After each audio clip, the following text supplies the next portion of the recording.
All right. Good Tuesday afternoon. Wednesday. I'm lit. Oh my God. What day is it? What year is it? Life is so surreal these days, isn't it? Oh, funny. So today's topic, it's going to be short and sweet, but a good reminder and something to consider if you haven't before. So when we set out to do something, we have an intention to accomplish something, achieve something, experience something. And sometimes we end up thinking that we are clear about our intentions, but in the end, maybe we weren't. And a lot of times when we have an intention, a goal, an objective, there's a sense of trying to reach for that thing or to try to get to that place where you can then be fulfilled, satisfied, happy, or whatever. And so whenever there's a well-meaning intention or objective, be on the lookout for any attempt to reach for it. Do you know what I mean by that?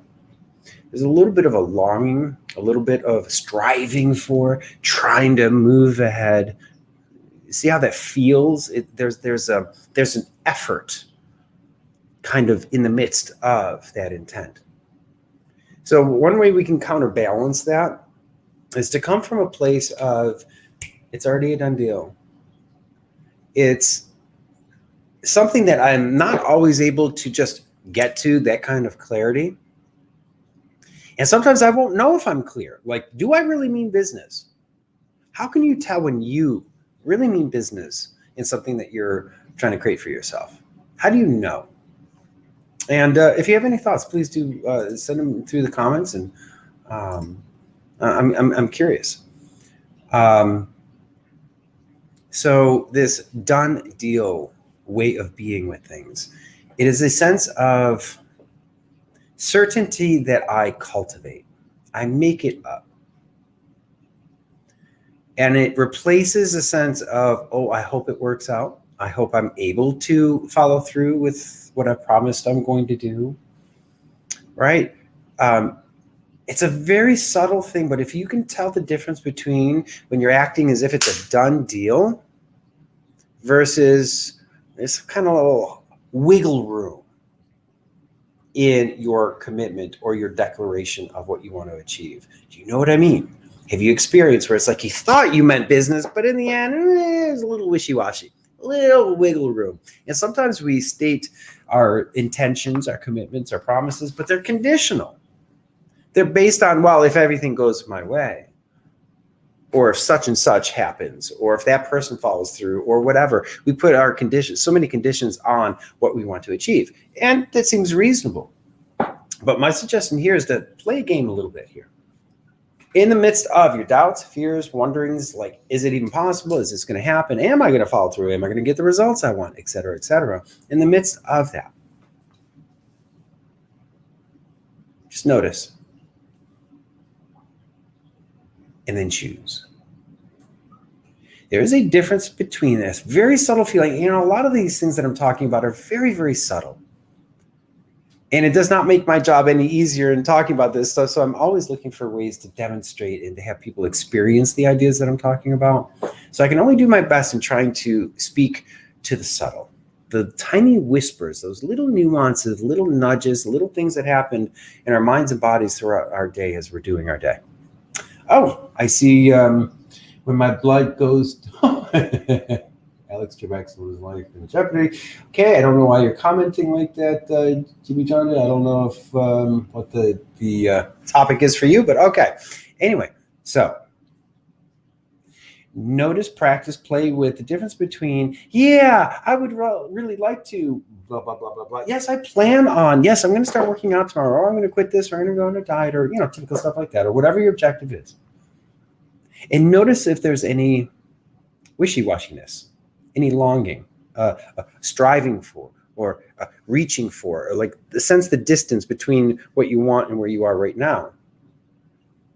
And in the midst of all that, see if you can tell the difference between making a choice versus like a declaration, like, yes, I am going to do such a thing. I'm going to try, look for the word try. I'm going to try my best. Or if there's that sense of like, I don't know, but yeah, I'm going to try. That can be a sneaky thing that gets into the mix very, very easily. So in the face of all that, this is so silly simple, but it makes all the difference in the world, because there is nothing more powerful than a clear intent. When you act as if it's a done deal, it is. And I'm sure you've got examples in your life where you had to follow through on something because a bill wasn't going to be paid, or somebody's well-being depended on it, or others were relying on you. It was just a done deal. It was like there's no question in your mind. Done deal. And you can conjure up that sense of certainty, like it's a done deal, with the difference of what's the difference between wanting something and saying, yes, I'm going to do it, versus deciding. And that decision can be in a split second. You already know what I'm talking about because you've done it before. Many times in your life, I guarantee it. See if you can conjure up that feeling with something that you're going for. And most importantly, if you do not end up following through with that intention, give yourself a break. Beating ourselves up does not help.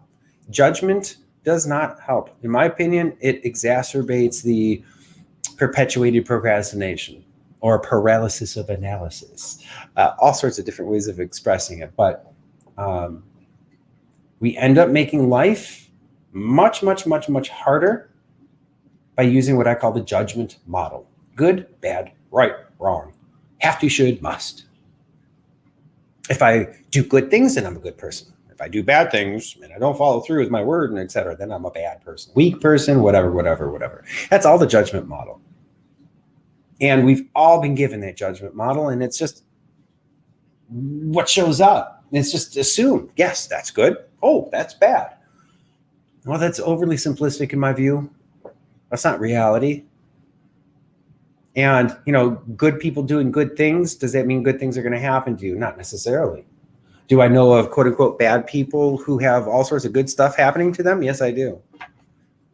And the judgment model, beating oneself up, punishment, right? Which is the model that like all of us have been given. If you're a bad person, you need to be punished, put into line. And so that's what we end up doing to ourselves to varying degrees. And I didn't even realize how nasty I was to myself.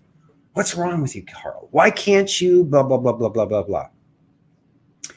Have any of that internal dialogue inside you ever? That's the judgment model. Now, the world taught us yes, punishment works. You have to force yourself, get in alignment here and be a good person. And I think that's just a bunch of crap. I like being a nice person just for the sake of being nice, not to be a good person so I have good things happen. I just like being nice. I come from a very, very nice, benign kind of family. I like nice people.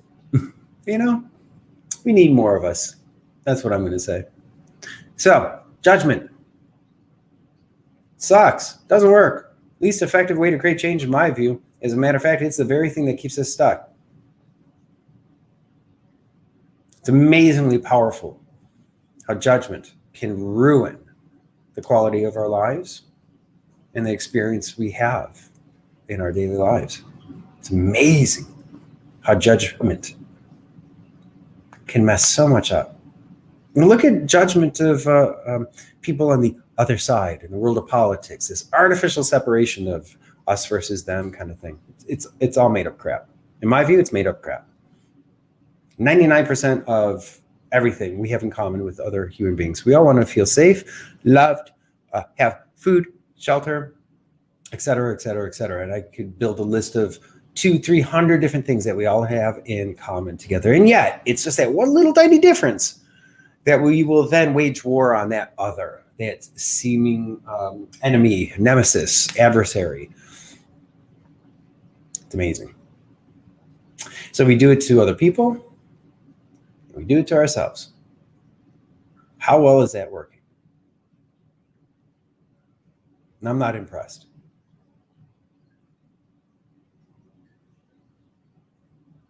And I take a look at, there's some countries in this world that don't use that approach for their criminals, like in Norway. And their recidivity rate is so much lower. It's like 20% return to prison compared to like 80% here in the States and everything. And the guards, they don't have guns, don't need it.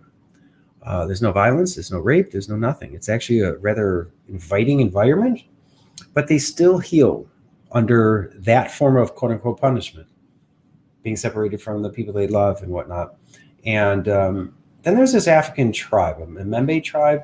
When somebody does something that's not in alignment with the community, instead of punishing that person, they put that person in the center of a circle of everybody in the community. And they stay there until every single person in that circle compliments that person that did that crime. And they each have to say how valuable that person is to them and to the community. And can you imagine if you have been led astray, you've done something out of alignment, done something wrong, and instead of being punished, you are given massive, massive, unconditional encouragement, support, acknowledgement from a whole entire community. Could you imagine the impact of that versus punishment? So, we don't have to beat ourselves up. We don't have to punish ourselves into submission, into getting ourselves to do things that we'd rather not be doing. Trick is to frame things up so that you'd rather be doing these things, like taking better care of yourself or whatever it happens to be, pursuing your goals or dreams. You know, you can set things up so that you're actually pulled into these things, actually looking forward to these things. That's why I say, like, when it comes to quitting things, I quit quitting things. I don't do that anymore because I understand the paradox that the more you try to not think about something, like the instant you say, okay, I'm on a diet, no cake, cookies, ice cream. Well, instantly, as soon as I say that, from a vibrational perspective, what I'm actually thinking, the brain says, oh, he's tuned into cookies, ice cream, and whatever. And it actually increases the desire. Whether I say no to that or yes to that does not matter. It's the fact that I'm thinking about it. And so 98% of diets fail, right? A year later, after someone goes on a diet, they're at the same weight or more. So this forcing ourselves into compliance, forcing ourselves to deprive, forcing ourselves into actions that we'd rather not be doing, that is definitely a harder, less effective way to live life. But that's pretty much the only paradigm that we've been giving. So that's why I am offering a different one. Put the judgment model aside, and instead I make it about physics of movement. And that the bottom line is the thinking in my head will either allow movement that I want in my life, or it's going to get in the way of it. So it's in the end, it's my thinking that gets in the way of the movement that I'm looking for.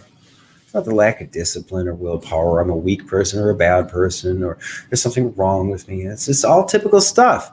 Very powerful, very, very powerful in holding us back. So that's why I'm offering a different model.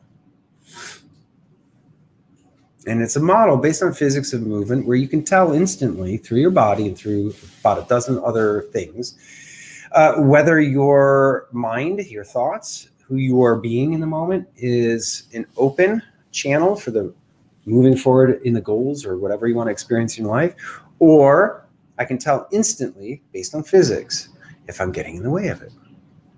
And there are paradoxical tricks that we can play with the mind to not force it into compliance, because again, forcing the mind does not work. As a matter of fact, there's a thing I call the paradoxical kickback. Sometimes the more you try to force your mind into compliance, like I'm not going to have the cake, cookies, ice cream, for example, that deprivation paradoxically increases the desire. And at some point, statistically, that person is going to give in. And when they do, they are not going to be very pleased with themselves.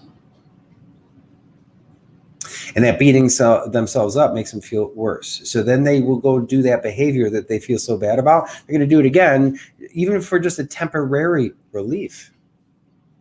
But then they're going to beat themselves up over it again. And then they're going to do that activity again to feel better after beating themselves up. And it goes around and around and around. It's a self-perpetuating, impossible loop that is literally impossible to get out of if you try to get out of it. It's like if you are in quicksand, the one thing you don't want to do is to try and get out of the quicksand, because in your struggle, you sink. It's an identical phenomenon with sometimes when we struggle with our problems or issues and challenges. the bigger they become, the more we end up struggling with it. Even under the best of intentions, I'm going to try with all my heart and soul to create this change. And you don't in the end. So how do we get out of beating ourselves up? Understanding the nature of the mind. The mind has an agenda of its own. It doesn't care about what you want. It doesn't care about your happiness. It just cares about your safety. And what it thinks it has to do to put all sorts of roadblocks in your way for anything that is perceived as a threat. I call that part the slippery mind. And unfortunately, anything new or unfamiliar will show up as a potential threat to the slippery mind. That's why even though, at times you can get really excited about that thing that you want to do, in the end, you still end up sabotaging because there's that one part of the mind that doesn't care how exciting that thing that you want is. It just knows that that's something new. And anything new to the slippery mind is a potential threat. It is a primitive part of our mind that has protected us very well for hundreds of thousands of years. But it is mucking things up in this world big time. Because people don't realize that there's a filter in their mind that makes up interpretations, projects past interpretations, our past experiences that we've had with people, places, and things, and it projects it into the now. I am right now creating a drawing that shows all the different layers, the challenge of what it is to get to simply the question of what is real. That question is the hardest question in the world to answer. And I'm going to draw something. Hang with me just for another 2-3 minutes here. And I'm going to draw something out.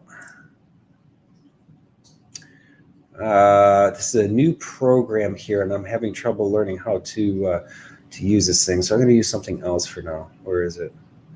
Where are you? Is this it? Yes, this is it. Okay. All right, this is why it is so freaking hard to do this thing called life. With the main objective is starting with what's real? That's all. Just one small question. What is real? All right, so here's why it's so challenging to get the answer to that question. And people don't realize that this is what's going on in their mind. So here's reality with a capital R. That is what's actually real, measurable, tangible, objective reality. All right. And then there's you over here, and you want to get to the truth.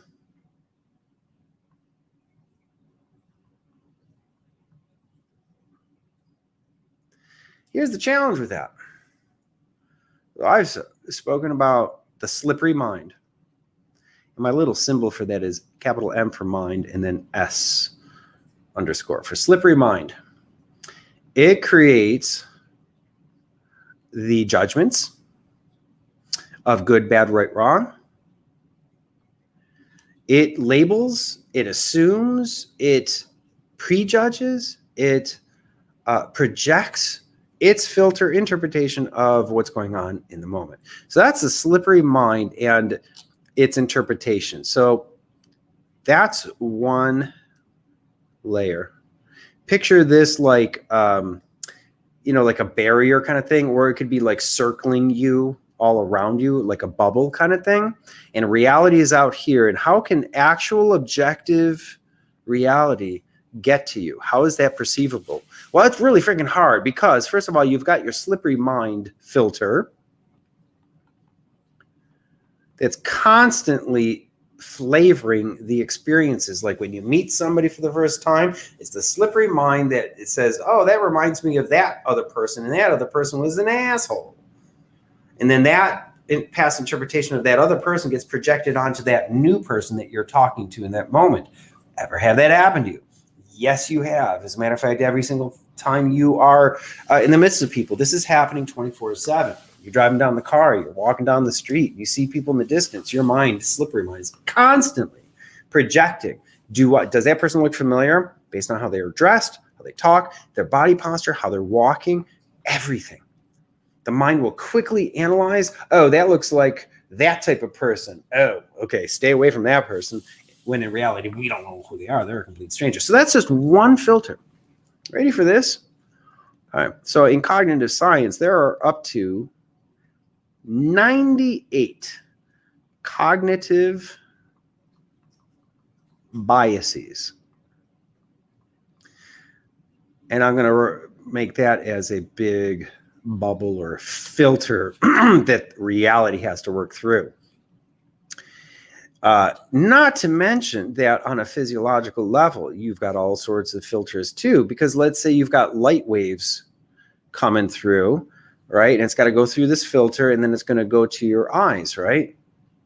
Well, your mind has internal filters because guess what? These are light waves.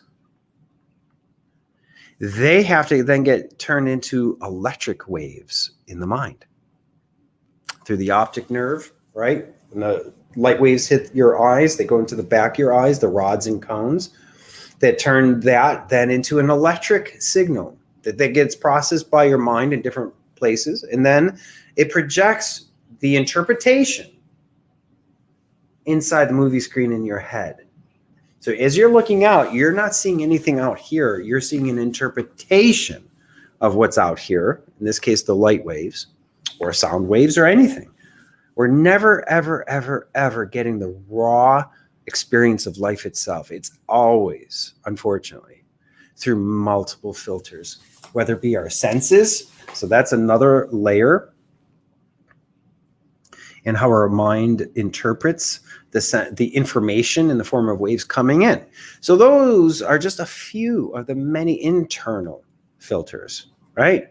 Okay, so that alone is a monumental task of finding out what's simply real and true, right? And again, your mind is simplifying things too on a primitive level. It removes all the extraneous details and just wants to get to the heart of things. So it robs us of the richness of the experience of life too. But now, so that's all the internal stuff. But on top of that, we've got all sorts of other filters. Ready for this? So we've got, I'll just keep it all red. So we got another filter here. And this filter we see in politics all the time. It is the external world and what others tell us is real. Right? News stations, parents, friends, society. These are all examples of other people telling us how to interpret what's happening in the moment. And so I'm not going to get into politics, but I'm going to talk about politics without getting into it, just for a quick second. So the perception that there's a team, there's two teams, right? A couple others sprinklings, but it's basically a two-party system. And the other side, it's like football team, and they are our enemies. They are our adversaries. They are the other. They are not us. That's the perception. That's what we're taught, and by others who have minds that have been interpreting things on a primitive, slippery mind level too. And they're just passing that part of their mind's interpretation onto other persons. See that person? He's our enemy. Well, where did that come from to begin with? That person's mind. Oh, he's dressed different. He looks different. He's got different color, pigment, skin. Who is he? And he will show up as the other, and therefore the primitive, slippery mind says, bad. And then we'll act accordingly for the rest of your existence. And then you're passing it on to other people. And now they're concurring, they're agreeing. And when you got the power of the group all saying one thing, the mind is forced to believe without even realizing it. If you're surrounded by people saying all the same thing, you're eventually, and they repeat it enough times, you're going to believe it by default, unless you intervene. So you're beginning to see, finding out what is real turns out to be one of the biggest challenges you could ever face. Because you got other people telling you stuff out here, what to believe, do, say, and think, right? And there's all sorts of other external filters, by the way, but I'm not going to get into it. You get the idea. So everything happening in the moment now has to go through all of these layers. And do you still think that you know what's real? No way, no chance, no how. We're only getting the tiniest little sliver of what's actually accurate and real. Even the most fundamental things you cannot say for sure if they're real. Everything is built of, and that's the one other layer that I didn't mention internally, is optical illusions. There's many illusions in terms of senses, right? But, to give you an idea, I just explained a moment ago that you've never seen anything outside of your skull, nor will you ever. You've never seen me. You've never seen another human being. You've never seen what it is to, out in nature and stuff. You've never, ever will you, and nor will you ever see anything outside your skull. Why? Again, because the reality, the light waves coming in get converted to electricity, then processed by the mind, and then it gets projected into the movie screen, so to speak, inside your head. So as you're looking out, you're actually seeing inside your head. How do you like that illusion? But that's what's actually going on, right? It's totally obvious when you think it through. But you probably have not thought about, like, wow, I've never seen outside my head before. That's a pretty wacky thing to say. But true. Right? So there are so many filters. So please, let's give each other and ourselves a break. Especially in politics. What, are they nuts? How can they think that way? Well, it makes perfect sense, because their channel of what people are telling them in their thought bubble on their news media station that they only listen to, right? If they're told by enough people enough times, you are going to believe it. That's it. If you're told by enough people the same thing enough times, your mind is going to believe it. And so then you're going to come up with conclusions based on the information you have. You don't realize that the information you're getting is garbage, and it's twisted by other people's agendas. Right? So let's give each other a break. That we are actually human, all of us. And we all want the same things. The fundamentals I'm talking about. They might come in different forms, but we all want the same damn thing. We're all on this blue globe, and we don't know how the hell we got here. We have our beliefs and convictions, some of us, right? Bottom line is, nobody's in agreement with who we are, what we're doing here. What is this thing called life? And this thing called the universe that supposedly goes on forever. Well, that's impossible. How does that work? Well, if it stops, then what happens after that? Mind-blowing stuff, this thing called life, isn't it? But we get so caught up in the details, especially within the creations of the slippery mind, demonizing ourselves and other people. How can they? They're so evil. And then forgive them, for they know not what they do, even if they do. Because on some level, nobody knows what the hell they're doing. Nobody. Not one single human being. And I'm just sharing my ideas. And the ideas that I present, I keep it in the range, in the realm, hopefully, of where you can actually verify it for yourself. Don't believe me. I'm just another human being who's trying to figure this stuff out. I've dedicated my life to it. Don't believe me either, please. Please don't believe me. Play with these ideas, think about them, but verify for yourself. And even then, we don't know, is anything I'm saying right now totally true? We can go to the extreme with that. So to ground this idea with, a sense of calm is, it's okay to not know. It's okay to not know. And as I look around right now, is everything okay without knowing all the answers and being in this movie that we all find ourselves in? I swear to God, it really feels like we're inside of a freaking movie. And all the challenges that we face and everything, is it okay just for this moment? It is what is okay. So let's give ourselves a break. Do our best to find out what's real. In the end, the best thing we can do with that is just hold on loosely to what we think is real and let it be okay. And give yourself the freedom to proactively reframe, reinterpret the situation. And you have the power to do that. It's one of the most powerful things that we can ever do. Take a crisis, reframe that damn thing so it becomes fuel for new growth. If you become the very thing that is the cause for your expansion, those problems and frustrations and challenges and things that are just like constantly whatever in your face, those can be the very things that get you to the next level. If you know how to work with those things instead of getting rid of them, you do what nature does, you transform. Use your crises, use your problems, use your frustrations, use things in your way. Reframe. What's perfect about this? What can I do with this? What's the opportunity here?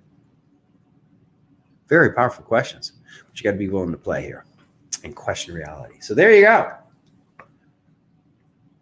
The original topic was let's like it's a done deal, but we segue to this hopefully a deeper appreciation for, what, it's really hard to know what's real and what's not, and to give ourselves a break and maybe, just maybe, consider letting go of the judgment model every once in a while. Beating ourselves up for not accomplishing something keeps us stuck. I say it's physics.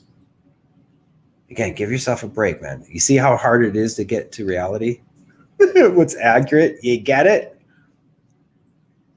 Quite the challenge, but a worthy one. We're done. See ya.